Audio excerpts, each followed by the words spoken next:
Hi everyone, this is Yadam and welcome to our YouTube Shorts. Okay, so today our topic is Hindus festival. अभी हम Hindus festival learn करने वाले हैं। तो देखिए, Hindu festival Vikram Samvat calendar से लिए गए हैं। ठीक है, ये भी क्वेश्चन बन सकता है कि हिंदू फेस्टिवल किस कैलेंडर से लिए गए हैं, तो विक्रम संवत कैलेंडर से। ठीक है, देन हम अकॉर्डिंग टू मंथ याद करेंगे। ठीक है, और हिंदी मंथ होंगे ऑब्वियसली, जब हिंदी हिंदू कैलेंडर से लिए गए हैं तो ठीक है। अभी हम टाइम वेस्ट नहीं करते, लर्न करते हैं। ठीक है, तो सावन मंथ में कौन कौन से फेस्टिवल आते हैं। ठीक है, सावन मंथ में आते हैं हमारे 3 फेस्टिवल। कितने? 3।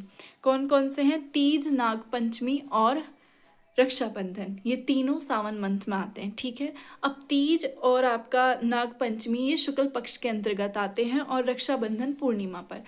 अब आता है नेक्स्ट मंथ, चैत मंथ। ठीक है, चैत मंथ के अंदर भी 3 फेस्टिवल आते हैं, और एक तो हनुमान जयंती और रामनवमी और शीतलाष्टमी। शीतलाष्टमी और रामनवमी दोनों शुक्ल पक्ष के अंतर्गत आते हैं, और हनुमान जयंती पूर्णिमा के अंतर्गत आती है। ठीक है, नेक्स्ट है हमारा भादो, जिसको भाद्रपद भी बोला जाता है। इसके अंदर आते हैं 2 फेस्टिवल।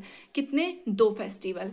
कौन कौन से? एक तो कृष्ण जन्माष्टमी और गणेश चतुर्थी। कृष्ण जन्माष्टमी और गणेश चतुर्थी दोनों ही कृष्ण पक्ष के अंतर्गत आते हैं।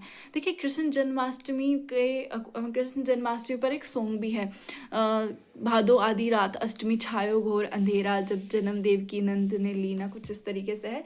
तो उस गाने में भी आता है कि भादो आदि रात अष्टमी, तो वही ये कृष्ण पक्ष के अंतर्गत आते हैं दोनों फेस्टिवल हमारे। ठीक है, तो हमें कितने याद हो गए?